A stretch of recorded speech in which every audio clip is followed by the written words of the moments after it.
If I don't have a mag, I get a bastard stab with a knife big as a cloth and Alaskan crab. Young, I'm down with Vinny, give me 6 weeks. All your little pipsqueaks is up shit's creek.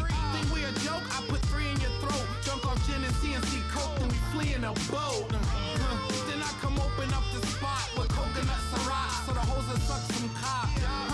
Then I forget to call her after I nut. I get attention deficit disorder. 1-5, catch us off X's and dust. Whole clique of registered sex offenders.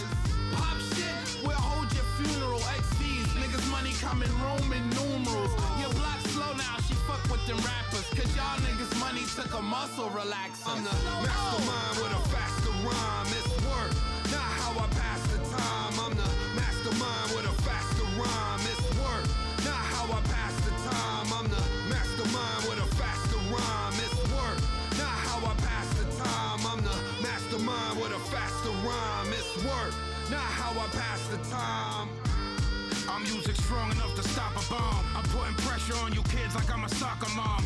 Who you think I dig it that it was to stop Saddam? Who you think I dig it that it was to drop the bomb? You get your shit rocked, mom, like Mustafa song. You blowing smoke, you motherfucker, you should cop a bomb. The 9 Taurus jam a little bit, the Glock is strong. I move brutal and use voodoo like Papa Sham. Over a billion Muslims, you can never stop as long. Over a billion bullets shooting from the chopper's arm. The backstage filled with liquor and a lot of Tron. Cause it's been hard on Vinny since my father gone. I'm about to blow the fucking horns like it was Rosh Hashanah. This is the calm before the storm, Armageddon dawn. Carry your motherfucker head that I shredded on. I speak literally, figuratively, the prophet gone. I'm the mastermind with a faster rhyme. It's work, not how I pass the time. I'm the mastermind with a faster rhyme. It's work, not how I pass the time. I'm the mastermind with a faster rhyme. It's work, not how I pass the time. I'm the mastermind with a faster rhyme. It's work, not how I pass the time. You don't have to search a question. I have the person, the murder weapon.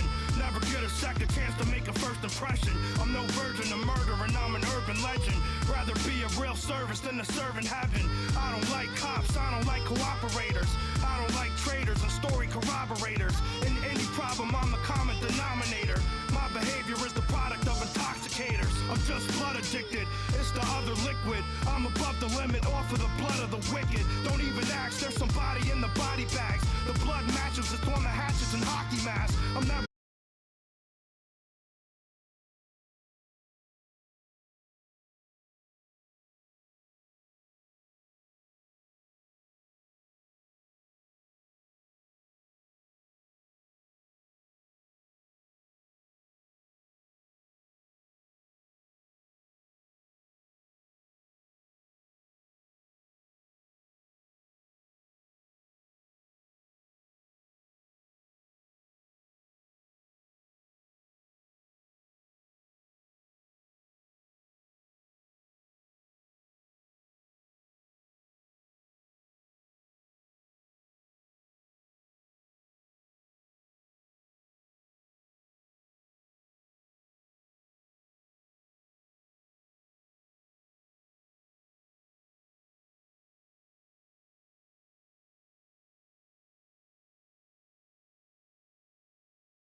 your frame. Incredible pain.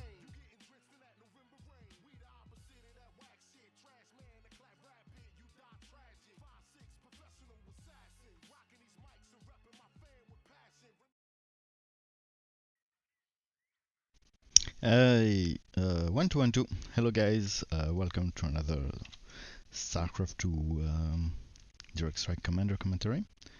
I just noticed that I haven't changed the title of my stream, so it will be 1v1.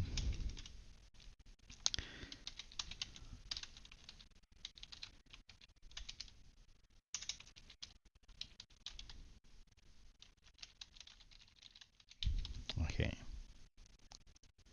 So I'm a bit late for this, but I'm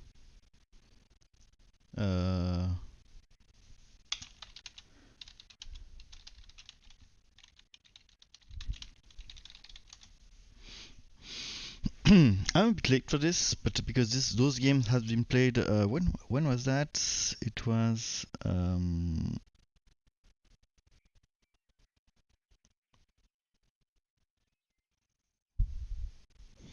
yeah, it was last week I think, or 2 weeks ago.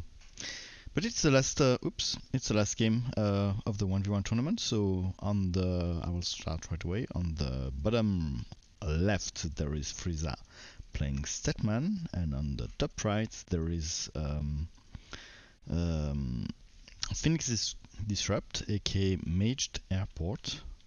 Not even sure what it means. Who plays Rainer? So Statman versus Rainer. It can be a balanced matchup. A long time ago. It used to be a time where Statman was raping Rainer, and nowadays with BC and Halberd strategy, it can be a pretty balanced matchup. So let's see how it goes.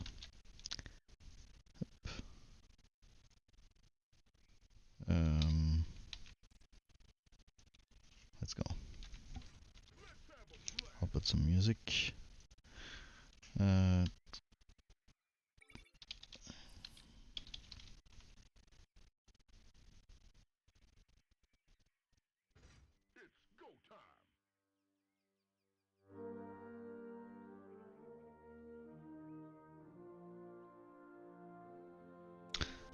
So we have Mage Airport, aka FenixDisrupt, opening blindly.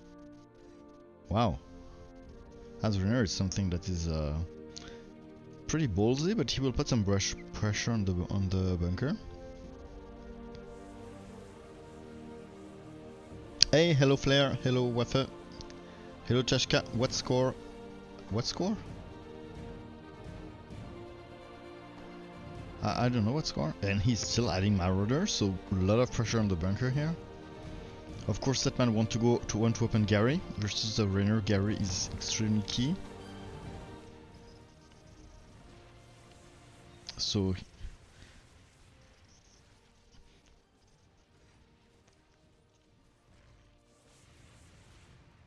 bunker has lots of energy, but he's still alive. And now Gary is up, and for Setman, for Rainer, that's a big deal. Gary is a big deal because the most efficient way to kill Gary is with Yamato Snipe. And Yamato Snipe needs tier 3, and in 1v1 I'm not sure you can just in 2v2 you can just rush the tier 3 and go for the BCs. In 1v1 I'm not sure you can do that, so because I guess the Gary will stack a lot, and he what detection? Why detection? I mean, the only cloak tunic he has is Banshees, and Gary doesn't fear. Gary doesn't fear Banshees? I'm confused. But detection, what? It's to tank. He's anticipating the Viking, I guess. He's anticipating the Viking, which is maybe in 1v1 it's common, but in 3v3 you prefer to go BCs, and then the overseers are useless. Or it's to tank for the bunker maybe? I don't know, but so overseers pretty tanky and a good cost efficient way to tank. And here the Viking opener, I guess he does that to win time, because going straight to to BC is a bit. It takes time. It takes time. And here you can see the overseers tanking for the Viking. Even though they are armored, they have a lot of HP for the price. And you see the health aura. More Viking added.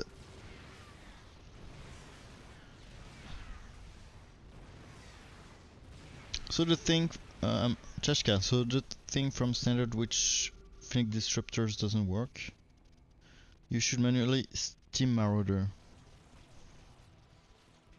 Then if they have an air in vision, they will walk with some speed.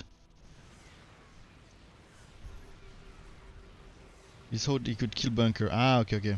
Manual sim. Oh yeah, I see what you mean. If you sim the Marauder manually, and you can maybe snipe the bunker here. But here there's 3 Gary, and I guess now he's going for tier 3. No, still not. Still not tier 3. Frieza is banking a lot for some reason. I'm not sure why you would keep that much unit. You want to go for Super Gary, of course. Super Gary is very useful in the matchup. All the Marauders that were a blind opener, I repeat, are kind of useless right now, even though they will become useful much later on when there will be probably Hydra. I guess it will be BC and Firebat and Hydra here. Oh, and Super Gary now. Finally, and Super Gary is a pain for Rainer. It's really a pain. And for Super Gary, I'm not sure you can really kill. I mean, the amount of Viking you would need to kill Super Gary is pretty huge. He's still adding Vikings, so he doesn't want to go for the BCs for now. Super Gary, it takes 4 BCs to kill it, but if you have 3, you can put it so low HP that you can kill the rest with the and those 2 Super Gary. 2 Super Gary stacking together, the bunker will go down. I don't see any other solution here. For some reason, Viking are not that good versus Super Gary, and second Super Gary will kill the bunker, and bunker is down. Red Bull advertisement before the stream, nice. Yeah, I'm sorry, I don't choose the advertisements, and I disabled all the ad I could, but the only one I couldn't disable is the one at the start of the stream. This one is undisable. I cannot disable it. But then you should have no more advertising for the rest of whatever the time I'm streaming. If I do, tell me, because it's not normal. Still adding Vikings. But the thing I think is nice, but there is 2 things that are nice in Viking in 1v1 compared to 2v3. I think, I'm guessing right now. First of all, they tend, with the range, they tend to stack much more easily in 1v1, I guess. Because of their range, they will benefit from the protection of the planetary fortress. And the second one is that you don't have any ground leak. In 2v3, depending on the leak you have, BC are much more versatile than Vikings, because Vikings only shoot air, obviously. So imagine you have a ground leak and you need to fight with your Viking for that. It will kill you. So that's why it's much more safer in 2v3 to go Viking. In 1v1 you have less of that problem. So I guess that's one of the reasons he went for Viking instead of BC. And finally, the Vikings are starting to do something right now. So he's still adding Vikings. And at some point, I guess the late game will be for Rainer, because the range of the Viking makes them so amazing late game that I guess at some critical point the Viking will handle Setman. Especially in this case, because this Setman chooses to not do any corruptors. Usually when Setman starts to see Viking, he starts the corruptor production. Corruptors of course have the ability to do bonus versus light and not versus armored, but the AoE and the tendency of the Viking to stack make the corruptors extremely good versus Viking. But here no corruptors, he just wants to snap the bunker. He's adding Banes and Banes, you see they have and he wants to snipe the bunker. Now he has the timing, he has the timing with his Super Gary, which is very strong and very hard to kill and extremely cost efficient, and his Banes, who have almost no except this one, no how to say, natural predators. on the ground and now the Hydra protection. And this is problematic. This is problematic for Raynor because no he doesn't really have something to kill the Hydra on the ground, and there is so many Banes that even if he build Fire Bats, they won't be tanking enough, nearly enough. And the Viking Langs being Viking extremely ineffective at sniping stuff on the ground. Very cost inefficient, I would say, and more Vikings are added. I guess this is for the Mecha Archerist. Raynor feel that he needs to have the air to capitalize on the air dominance he might have or he will have with the Viking, and he doesn't want to fight on the ground. There is already too many Banes on the ground. So at this point, he has so little air control that he says, "Hey, my best strategy versus that is to add just no, don't land." To add just Viking and try to start to kill the Mecha Archers with Viking with the Banshees. The Banshees are not very good versus the Hydra, but as the Hydra do bonus damage versus armored units, it also has as a tanking for the Vikings. So not only it will kill them or at least attack the Hydra, but it also tank for the Viking, because the Hydra will naturally focus on the Duskwings, because first of all they attack ground, so every unit first attack what attacks themselves, and second of all they are light, so they take some time to be killed by this anti-armored stuff. So this Viking have this double use of tanking and killing the ground.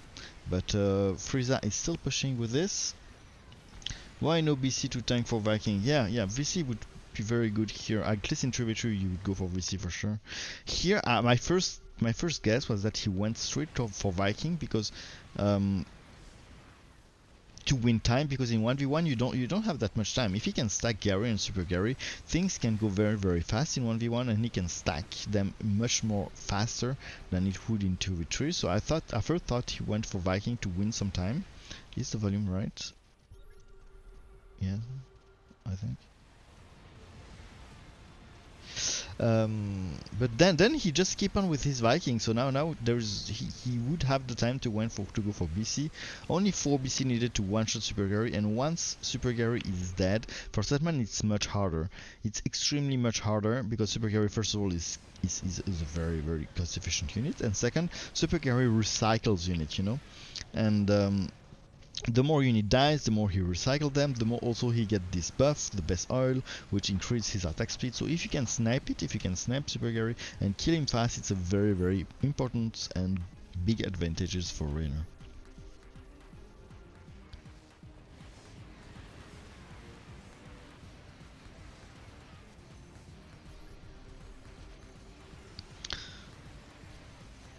So you see here he still used the detection to tank. 1 2 1 2. Yeah. But yeah, here I don't know how Raynor can do something to come back, especially with no BC. He's landing his Viking all the time, which is a big mistake. You should disable that.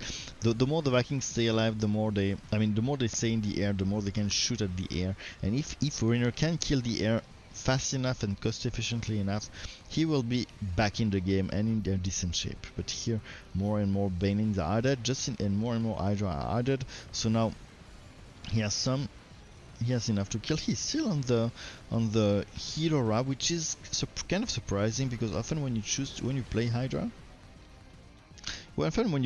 you like to use the juice aura, because this thing costs a lot of ego energy, and once they got depleted, the Hydra became kind of weak.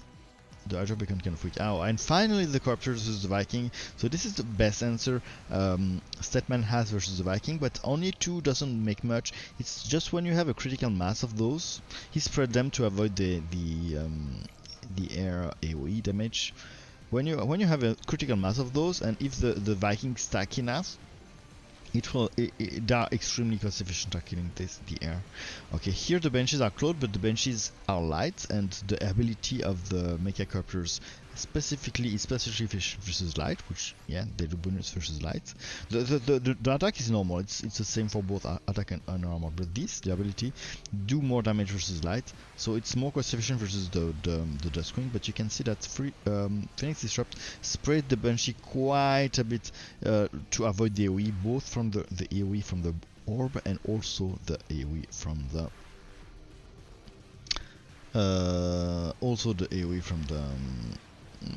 copters, the mecha copters. So more and more bio are still added time to time.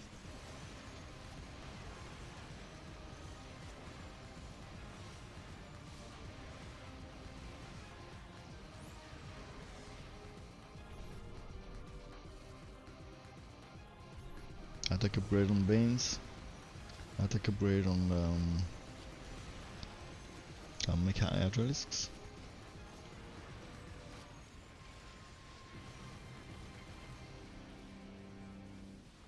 What runner can I'm not sure about 1v1, but in 2v3 if you start with BC and then add Firebat, you're in okay shape. It might be still slightly in Statman favor, but you're in okay shape. Statman's, once he doesn't have Super Gary, if you can kill Super Gary very fast, the rest of the fight is and now medics are added. You can see Frieza taking the third gas now, he's pretty confident. Frieza on 2 gas.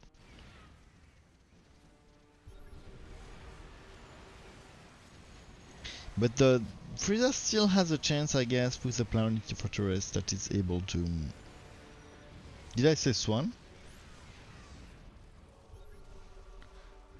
Not sure. With the Planetary Fortress might be able to help the Viking stack, and if the Viking stack, he might have enough air power to snipe Super Gary very fast, but here it's not... Oh my god, no. It's not even close, I would say. And Viking is also very inefficient at killing the ground units. Much less efficient than BC or stuff like this. Yeah. At this point I don't see Rainer coming back. You can see he switched to speed, right? Yeah, he switched to speed, the Banelings to try to snipe the PS, make them pretty inefficient, and then we'll go back to heal, I guess. Vikings not landing, that's nice. Yeah, there is 3 detection now, 3 Mecha Overseers.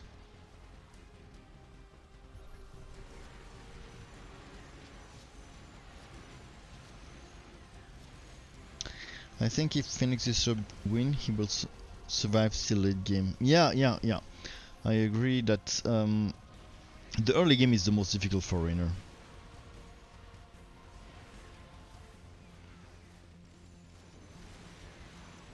And at some point the Viking will become very strong, but he still doesn't go for the BC now.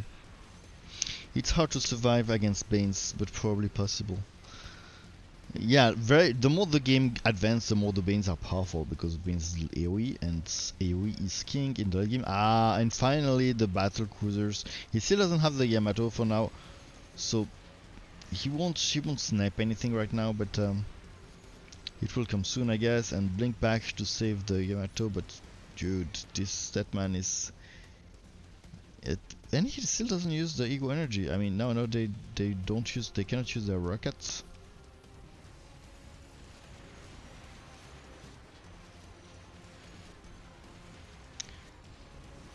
He's gonna stack a shit ton of BC. Yeah, maybe. Oh, and links. Links are so deadly versus the Planetary Fortress, because the Planetary Fortress does 70 damage versus units. It's a 70 that... So if he has links, he didn't add links. It's just a recuperation, I think. Yeah, it's just the Banelings which are recycled. But it's so strong. Baneling are so strong versus the PF. Look at this, the PF doing only 10 damage versus the Link tanking everything, and almost done, 48 HP, which is nothing if you compare it to the 2.5k HP of the Fortress. And the Links here are so scary. If you could add just a couple, the PF would be already dead now, I think. But Rainer still defending, blinking back the BCs, the Vikings are on the ground. No, 32 HP. And the Baneling coming, and this might be it. Rainer playing with everything he can. Still now the Yamato, so he wants to snipe to use the Yamato on the B, and you look at the Yamato on the Super Gary. He defended. The Planetary Fortress still start to slowly, but extremely slowly, regenerate shield. Wow. Oh, actually, FenixDisrupt is surviving. Now he has 3 BCs. 3 BCs that can shoot Yamato. That begins to be significant. Snipe that shit. Bam, bam, 2. And oh, but the Bane, and this is the GG. This is the GG. At some point, I really thought that FenixDisrupt could come back with his stack, but it didn't happen here. Can't turn off the bending targeting the bunker. Can't he turn off bending targeting the bunker? I'm not sure what you mean.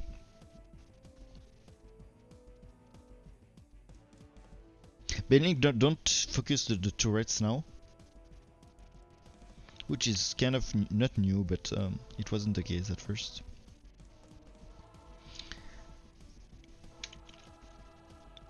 Okay, let's go for game 2. So 1-0 for Frieza. Do I need to put the... or do we care? I'll put the score.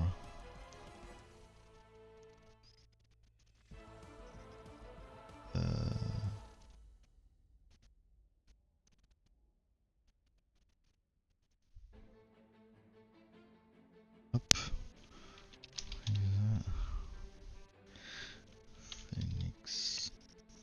FenixDisrupt.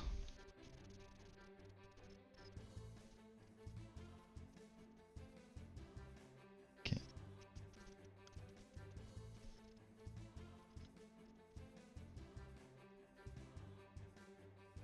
Okay. Overlay. Boom. Okay.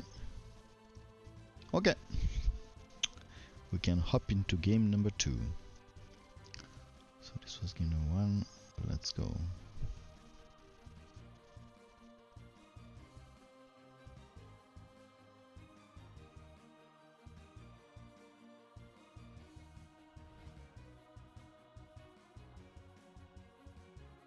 Yeah, it's a replay, sorry. It's the game's already happened.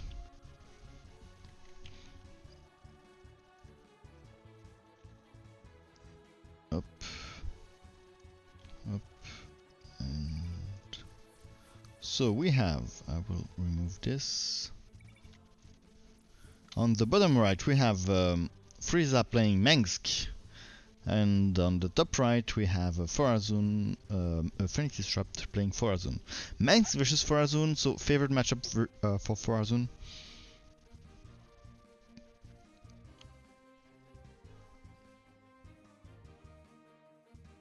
Yeah, it's a replay. It's a replay. There is no delay. But Mengsk, if played right, can do a lot of damage and can still defend, I guess. It's still doable for Mengsk. I'm not sure about 1v1, but I would say it's even... I'm not sure. I'm not sure. Detection in 1v1 can become much more problematic than there is in 3v3. And stacking unit can stack much more than they can. And here that would advantage even more for Azun, I would say, since Mengsk is extremely good in 1v1 because he has his tanks that can stack very, very easily. They are probably more powerful than the more often chosen over the BCs, the Pride of Osegrad, because for this specific reason in 1v1, I guess. But in this very specific scenario, as the battle might be in the air, or go into the air, I mean DTs are very useful in the matchup, but as the matchup can go into the air, I will put the up. Forazun will have the unit that stacked the most probably here. Or he's still up in Stalkers. So no DT for now. Oh, but he's tier 3. So I expect DTs and air. Stalkers are usually less useful in the matchup, even though early game to put pressure it can be very, very useful and force also some reaction, like tanks or Aegis or whatever. Oh, and he uses a Dark Pal on the Stalkers. Who he doesn't plan to use it on Voids very soon. How would you know there is no delay? If you haven't watched me launch the replay. Even more Stalkers, but it's funny he goes tier 3 to stay Stalkers. That's a bit surprising to me. I mean, Dark Pylon are so OP, I would totally agree with, but does it really, is it really worth it to put 3 Stalkers in Dark Pylon to spend so much money to go fast tier 3? I mean, right now, Frieza is walking on the Stalkers, because Frieza is tier 2, and yeah, FenixDisrupt still haven't really, how to say, his investment for going fast tier 3 hasn't really paid off yet. He has a very few units, but of course it will get better and better. 4 units, so he used all his Dark Pylon on Stalkers, which is surprising to me.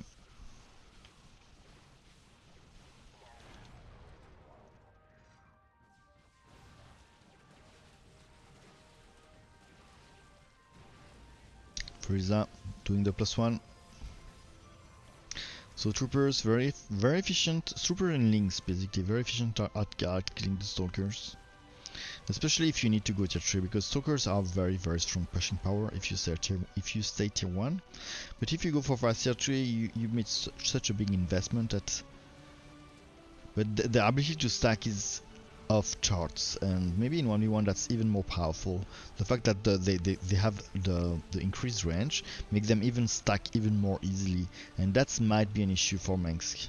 Even though now he has a full line of Stalker and he's at the Corsair, so the goal of the Corsairs is of course to kill the detection, and they are kind of uncontested, because the troopers will always focus what shoot at them, aka the Stalkers, so they will not shoot at the air.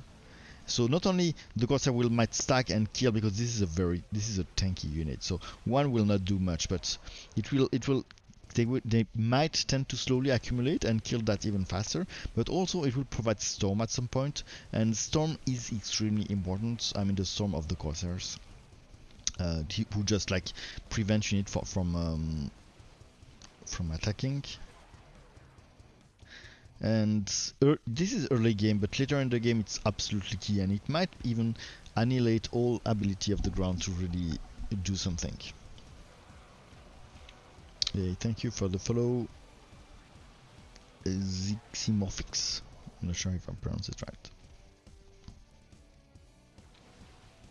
If he stays tier 1, he force makes tier 2 and tanks. Yeah, it's true, but here he went for fast tier 3. And maybe heal bunker. Yeah, he could have sniped the bunker. The fact he went for fast tier 3 to just apply some Dark Pylon on Stalkers was surprising to me. Was really surprising to me. But now he has a critical mass. The Stalkers tend to stank. The fact that they have a high range, for most of them the +1 is in the fight, even though there is no armor here. And the tank is here, and the tank is very deadly for the Stalkers. I mean, Stalkers will be able to blink forward and snipe the tank. And you can see here he has a stasis for the void. But if he can defend at the bunker here, the tank can become kind of unapproachable by the Stalkers. I mean, the bunker can prevent them to being sniped by a forward blink of the Stalkers, and that can allow them to tank. So this is an opportunity for Frieza that might be able to fight back. But you can see the tank being systematically stased by the stasis of the Shadow Guard. Actually, I think there is only one of them. Oh, there is 3 of them now. So that's actually an issue, and that will prevent, you see Frieza not sieging and waiting a bit, but as soon as he sieges, the Shadow Guards come and now annihilate completely these tanks, and that's extremely annoying for Mengsk, and it also prevents him to actually stack him. But now tank siege behind the bunker, and behind the bunker is the area where you can maybe stack them, but here it's not happening. The tank sieging forward. The Corsair doesn't have any storm, it's just here to annihilate the detection and to be annoying.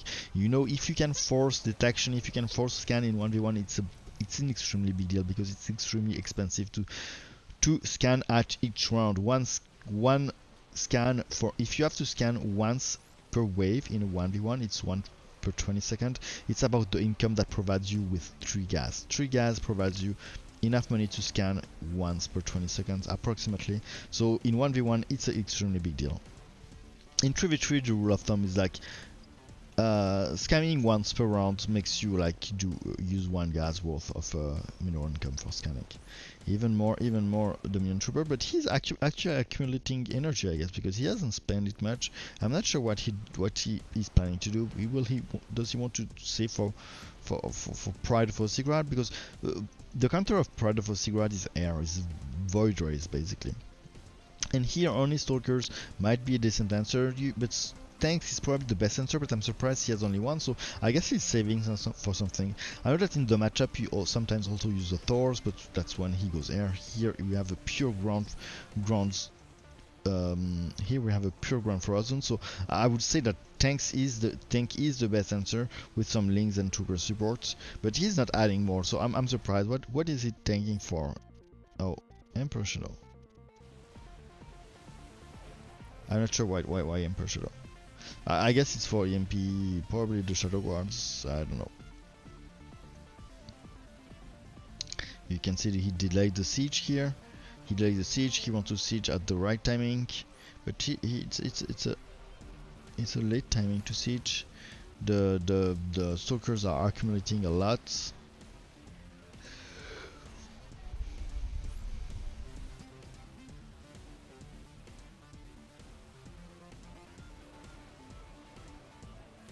You can see the detection. Stay unsiege. He disabled the sieging of the detection, I think, because the fact that it's siege make them like stay behind often. You can see like here he's not changing, so he's sure that he will go forward as much as possible and provide detection to the other units.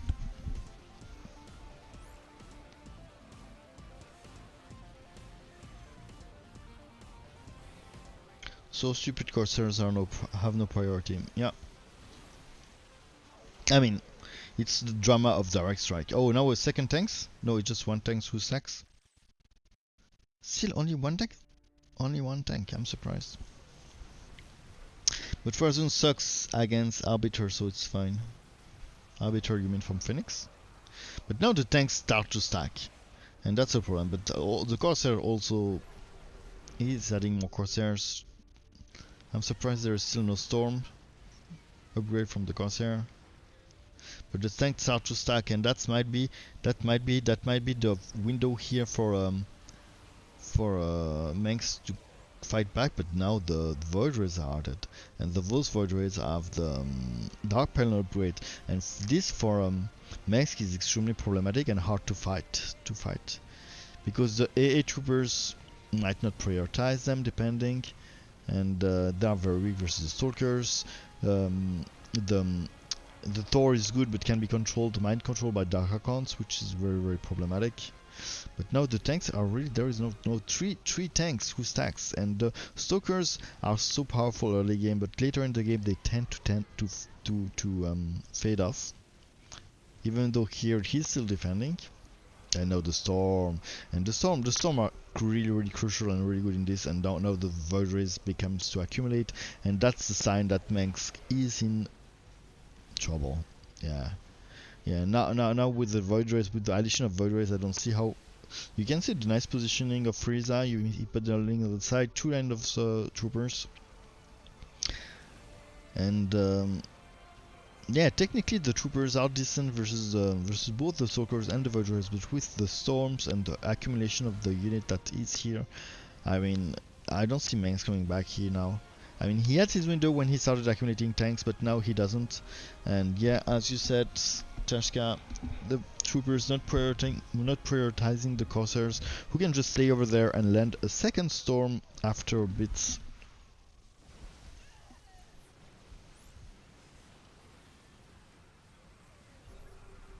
Not only Horizon is in bad, I mean, Void Rays aren't really good against PoE.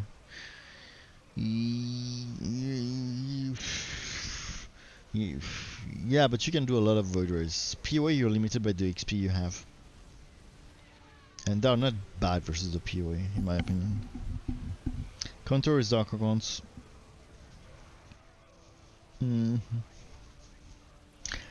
Dark Account need to be micro, because you can also help the PoE to stack, which is really difficult. But here I think it's the game. FenixDisrupt clearly have this critical mass, this critical stack. The Stalker staying alive.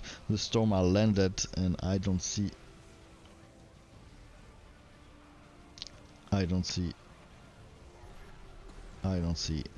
Frieza coming back, and the Voiders are attacking the Nexus, and this might be the game. And this is the game. GG, well played. So it's 1-1. Game 2 is over. And Frieza left without saying GG. Up.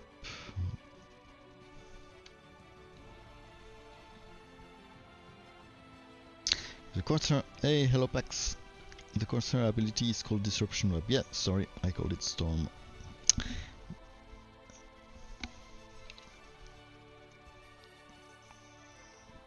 So game number 3. Let's go.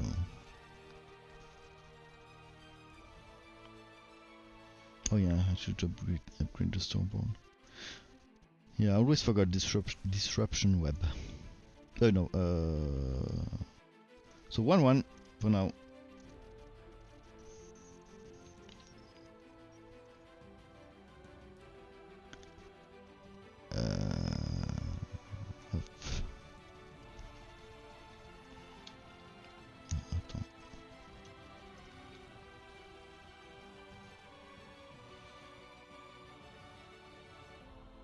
Okay, let's go. So we have on the top right we have FenixDisrupt playing Abathur, and on the bottom left we have Frieza playing Abathur.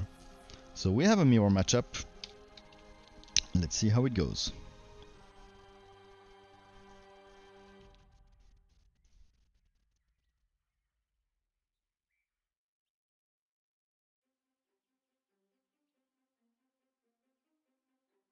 So, Frieza opening roaches. This is just a simple wild roach to just scout and see what's happening. One gas for top player.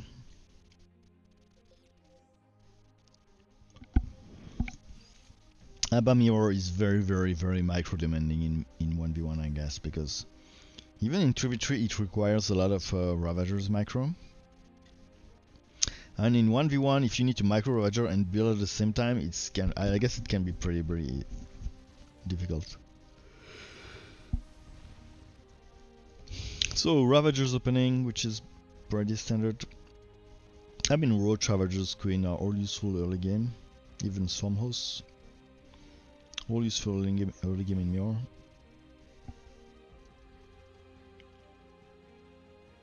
Mirror are the only balanced matchups. Yes. Hey, and the Biles here, you can see he focused the bunker.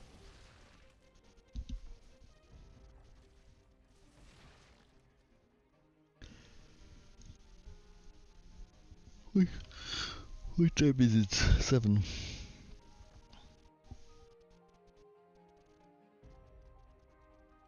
There's less time to micro in 1v1. Yes, exactly. 2 Biles. And Muta opening. So the Muta, you cannot overcommit to Muta in the mirror because of the Biles, but spreaded Muta are extremely annoying to deal with. It can force some reaction, and to me the best counter to Muta, if there's only a few and not a lot, of course if there's a lot, Bile counter, pressure on the bunker here. If there's a lot, the Biles cover everything, but probably the most cost efficient way to deal with it are the Locus, the Swarm Host one. Because the Locus are light. If you start to counter them with Queen, Muta will kill the Queens pretty easily because they are armored. And here we have, but here there's just a few just to be annoying and to force a reaction. And he starts with the Queen. I'm not sure about that because Muta are pretty good versus the Queens. Here they don't have the armor upgrade. I mean the anti-armor upgrade.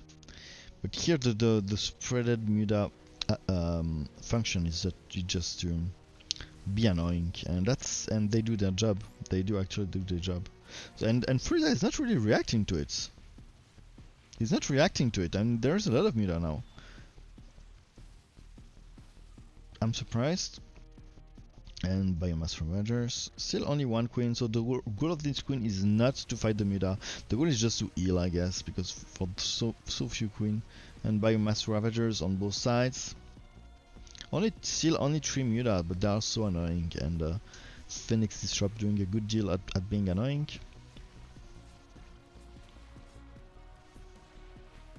And now FenixDisrupt is pressuring the bunker, even though he's on 1 gas.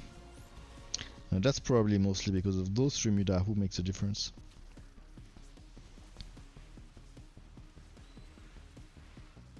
Nice piles. And FenixDisrupt winning this game again.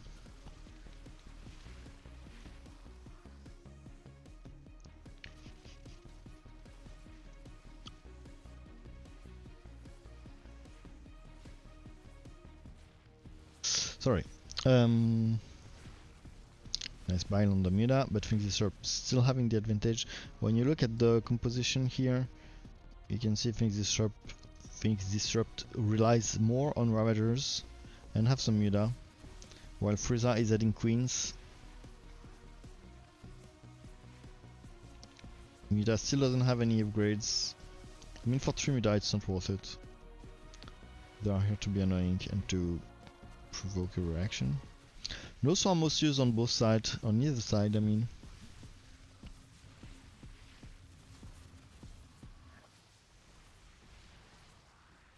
You can see the spreading here on of Frieza is pretty nice.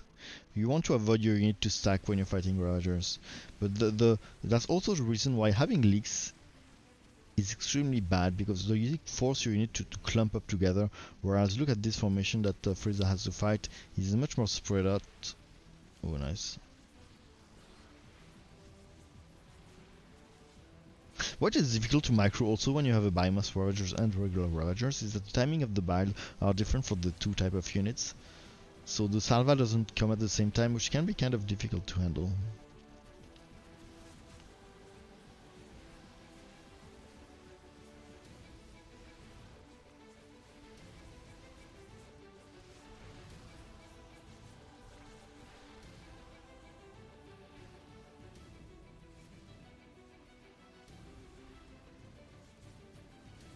Okay.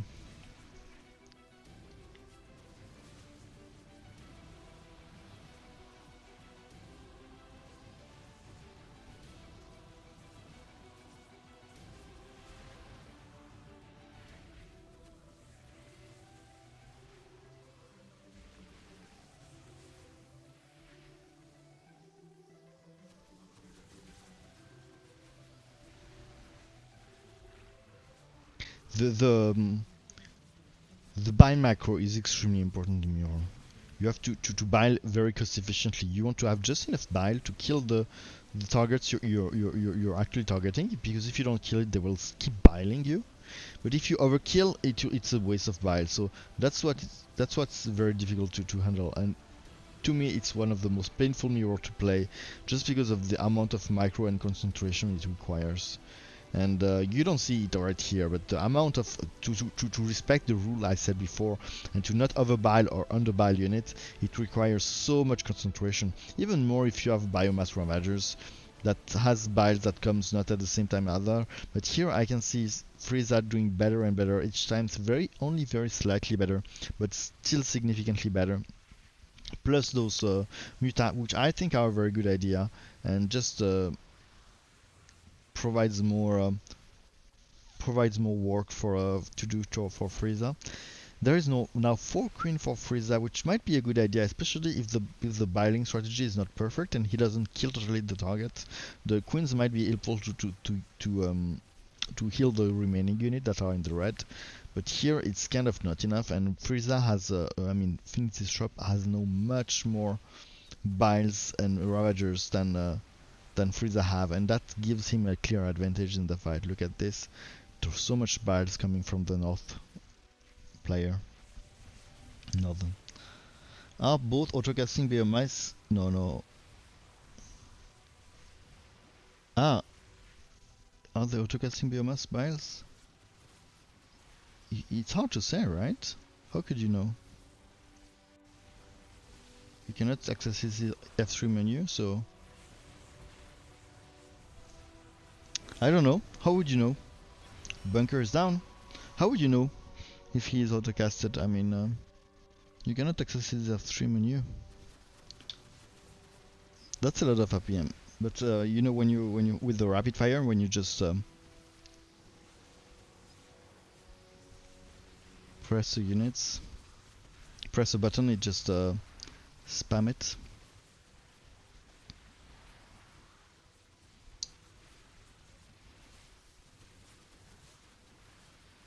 Yeah, but you can see that actually he doesn't use the F3 to make this. So you're probably right. They let them on autocast, and he used it on the turret. So you're definitely right. They let the autocasts on the biomass ravagers. Okay, so that's how they solve the solution. The problem I talked about earlier about the fact that it doesn't have the same cooling time as the other ravagers, and that make them more difficult to micro. Non-biomass should have autocasted blinking off. Yeah, they do.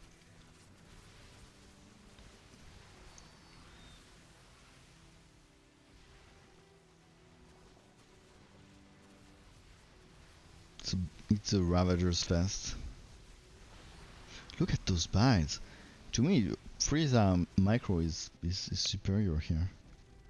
I mean, first of all, he has more Ravagers, and that's pretty important in the matchup. Now he's adding his own queens.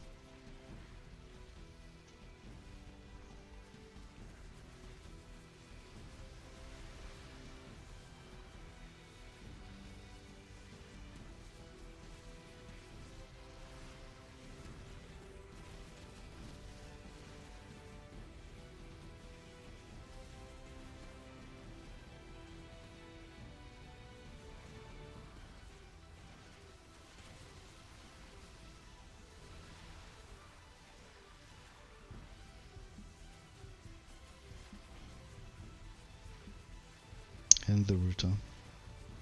Ruta? I'm not sure. I never use it in Mirror. But I guess it's tanky. So, but you want to target the other unit, I guess. I mean, as a Ravager, you want to focus the other Ravagers. Because killing the Bruta with Bile can be pretty difficult and cost inefficient. Especially if there are queens healing it.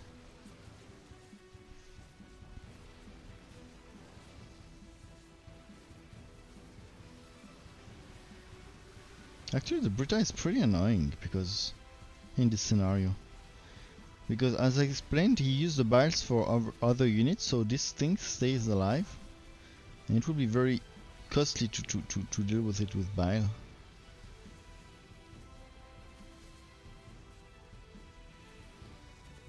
None of them, I would have also, as the same way that a couple Hydra Muda are annoying, I would have said that a couple spreaded Guardians would also be annoying and very cost inefficient at killing them with biles. And nobody use Guardians here. And of course, that's without talking the ability to stack of the Guardians, which is even more important in 1v1. I'm also surprised by the Bruta positioning. Why is it on the side?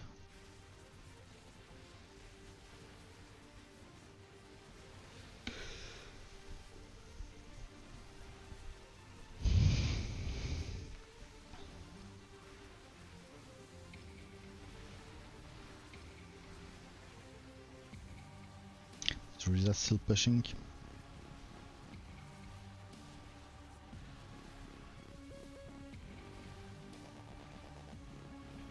Sorry, I'll cheat. I'll check if the game is long. Okay.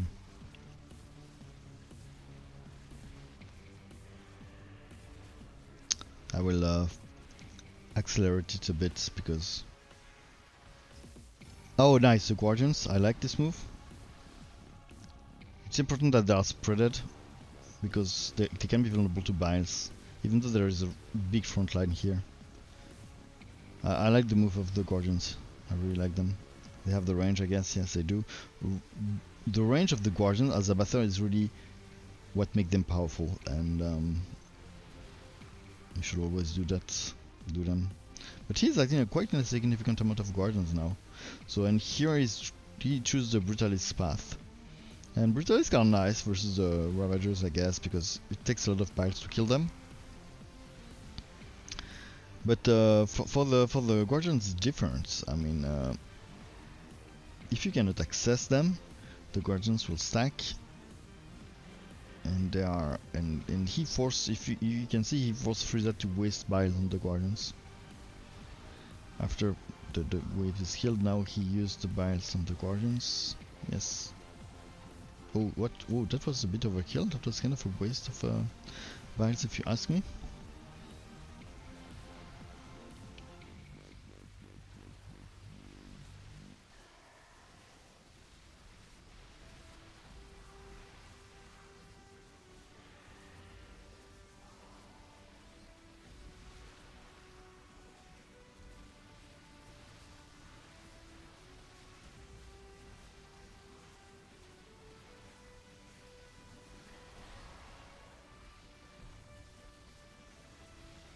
And now mutas.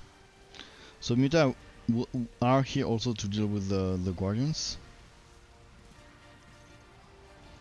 And kind of efficiently, but that's a lot of mutas. So they when you have a significant amount of muta, I mean his positioning, he tried to put them in line so that they don't clump up too much, and it's kind of working. He's pushing back with those mutas, but you don't want to overcommit to mutas, of course, because it's vulnerable both to bile and also to swamp host, even though there is no swamp host into this game. But muta are doing their job here. You can see that they are pushing back. He's pushing back. But don't overcommit, it's dangerous. The biles. Do they have their upgrade? Yes, they do. And the nice thing about muta is that you can always convert them later on. If you see you did too many and they're getting biled too easily, you can always convert them to Guardians. And Frieza pushing back. Well played, Frieza. Well played. After half an hour of being pushed, Frieza finally comes back and wins the win. And now Brutalisk. Two Brutalisk here. So Brutalisk here to deal with the muta, I guess. Brutalisk shoot air, and that's enough. That's enough. FenixDisrupt pushing him back again.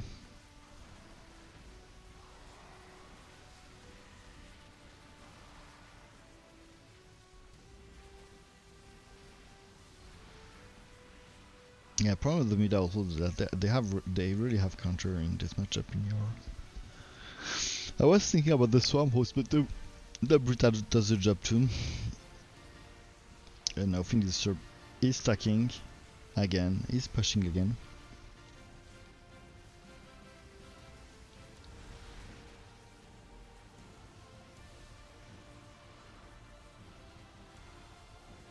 Yeah, let's look at the upgrade. Citadel +1. No other upgrade on the Rogers because most of the damage come from the biles anyway. And the +2 on the air. Okay, and the Devours. Devours here are added because he wants to get rid of the Guardians, and Devour are the only unit here that will prioritize the Guardian no matter what, because Guardians is the only air unit and Devour only attack air, so they are sure that the Devour will attack the Guardians, and also they might have some potential to stack since they are not a priority for none of the units. I mean, none of the units will prioritize the Devours because they attack air and there's no air to air units, but that looks like it's not enough. Hello Zeratul.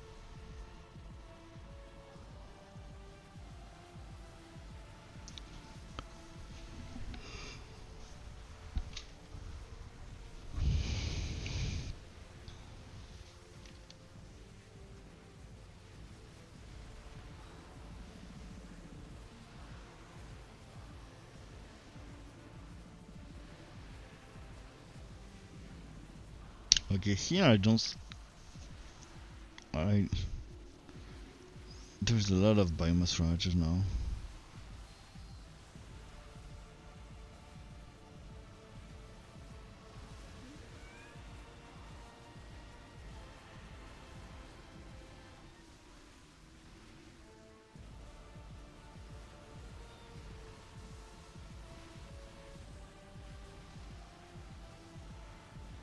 I think it might be it. It might be it. Look at this, FenixDisrupt pushing. You can see the biles all over the battlefield.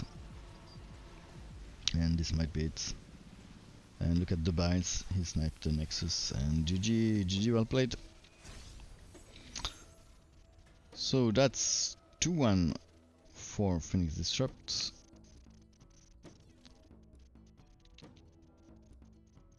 I think it's a best of 5.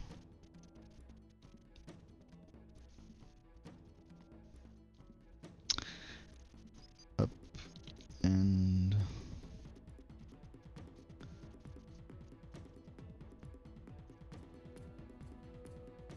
up.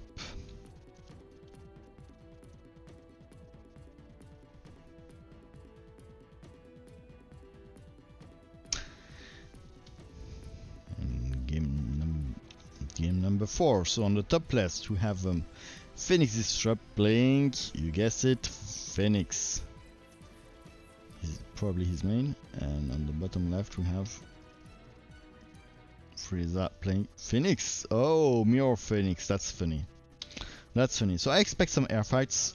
Let's see how they play it.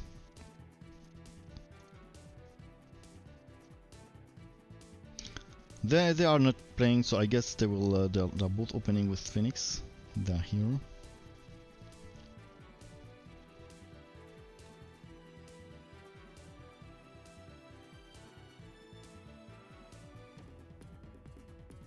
Frieza staying on 0 gas while FenixDisrupt taking 1 gas.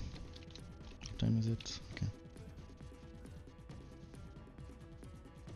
Oops, shit. I forgot to hide that. You saw nothing.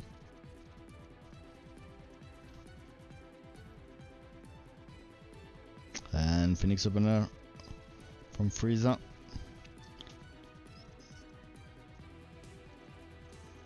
On both sides.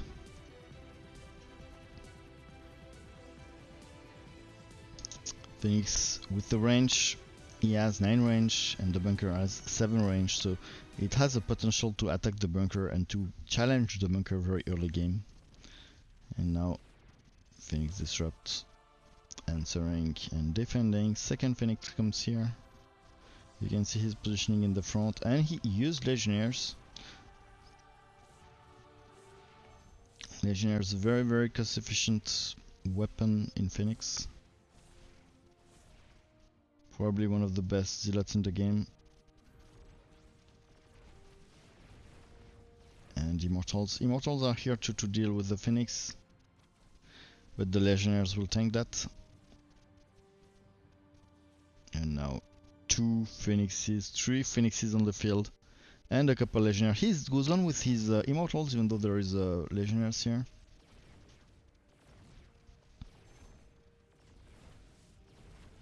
And those Legionnaires are extremely powerful, extremely expensive also, but it's a tank. It's a tank machine. They have 300 HP, which is a shit ton for and the air transition. So Scout is the bread and butter in the matchup usually. Some people go straight to it, but if you playing versus ground Phoenix, you don't want to over-invest in the ground, but if you're playing versus a Dragoon Phoenix, it can be pretty hard for your scouts to kill it. That's why some people also choose to do some ground, especially Immortals. But here, Frieza stays, really stays on the ground and rather commit to the Immortals. To me, it's usually an air fight, so... Oh, he changes the Phoenix form to deal with, to actually deal with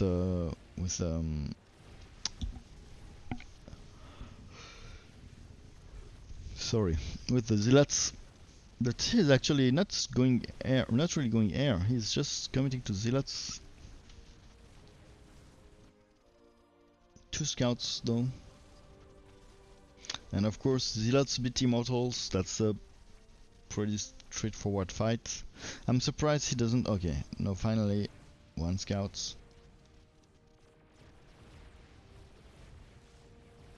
That's a lot of Zealots. But the world deal with them, most of it. But yes, when the Zealots fight the Immortals, it's a pretty one-sided fight. Who is the best Phoenix? We will figure out later, I guess. Massimo Badimir. Yeah, I would agree. You can do 1 or 2 if you're afraid of the Phoenix, but that's a lot of emo. And no, Mojo? Why Mojo? That's an expensive unit. I mean, cost mineral per mineral. I'm pretty sure that 3 scouts beat Mojo, and 3 scouts are approximately the same price as Mojo. So I'm not sure about the Mojo rush here. But now scouts are added. And scouts, oh yeah, he took advantage of the fact that he forced the Walker Phoenix, and now he's even adding more scouts. And if there is more, I mean, if there is no Dragon Phoenix, if there's no Dragon Phoenix, it's GG. I mean, what? Change back. You need to change back to Dragon Phoenix, because now he will out air you. There is no way you can come back into the game. And remember, it's a 1v1, so you tend to stack very, very easily. Now he's adding more and more scouts. Has he upgraded the range? Yes, he has. But yeah, now what can fit?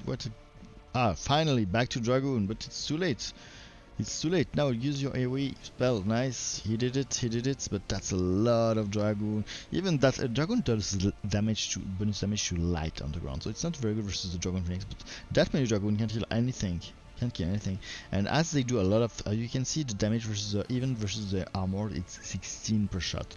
So it means that it's as with 16 per shot, it means it's also not very sensitive to armor. Even versus armored unit, it does still damage. And here the amount of scouts that stack is crazy. Now he's adding even more and more and more. And Frieza is now 2 back. Oh, and he went to the Walker Phoenix because he has the air advantage. I know it's Frieza who's still. I would like actually FenixDisrupt doing for the Walker now, because it's very good versus everything on the ground he has, and he doesn't even need the Dragon Phoenix to fight the air. Even though now you could argue that there begin to be a significant amount of scouts, and Frieza is coming back into the game air-wise.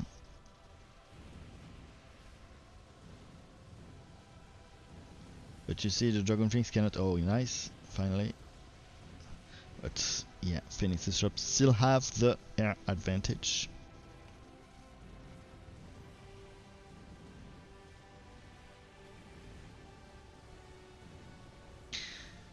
If you get the hero emo, the zealots are worthless. The hero, yeah. I don't know. I've seen there was also a Phoenix versus Phoenix. No, I'm not sure. I don't know. I know Shame use a lot of zealots when he plays Phoenix.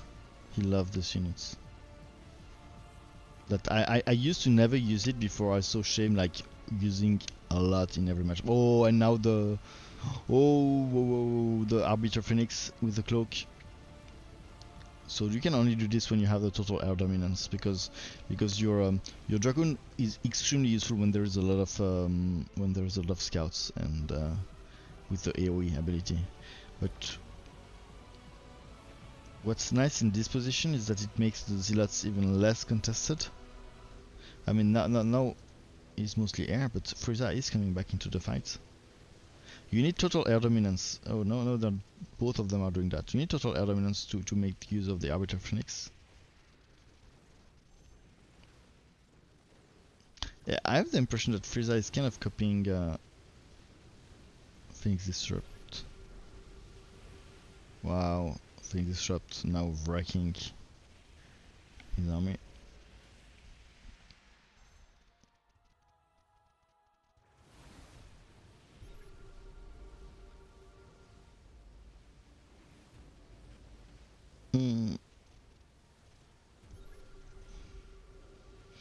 I bet I can win his Phoenix with Abathur. It's not easy because Phoenix is kind of good versus Abathur. The only difficulty is the air. Anything on the ground is handled pretty well by Phoenix because of the Colosseum, mostly. Abba is the best commander if we kick out for Azun. Is it really the hardest counter of Abba? I'm not sure, because Frozen has some trouble dealing with the hosts, but now there's a lot of scouts, and there's a total air dominance, and I think this is the game, right? I mean, look at this army, it's almost impossible to stop. And Frieza is late in the air fight. Look at the stasis here, and the bunker is on heavy pressure. It's cloaked, but there's a scan coming, and this will be the GG. So it was the last game. 3-1 for Phoenix. No GG. Okay. So after 2 mirror, Abathur mirror, Phoenix mirror, we had a Nova versus Statman. Oh, I mean a Rainer versus Statman. Yeah. And Forazon versus Mengsk. And then Abathur mirror and Phoenix mirror. So yeah, I'll stop the stream here. Forazon has a little trouble against Abathur. Has not a trouble versus Abathur. Only Stalkers win everything. Really? Stalkers in Abathur?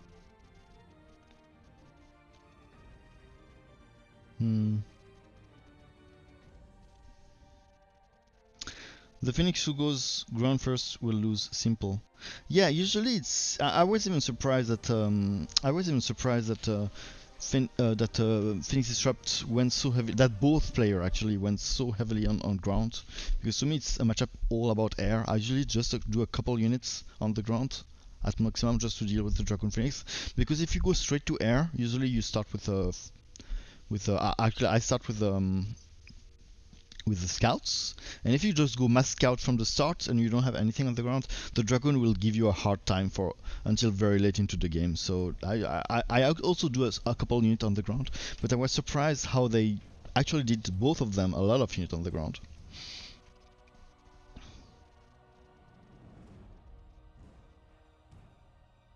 You're young too, Basilic. Okay. You can't forfeit ground. Okay, it was a pleasure to have you. I'll stop the stream here. I hope you had fun. Maybe I'll stream again tomorrow. I might or might not. I wish you a good night and see you.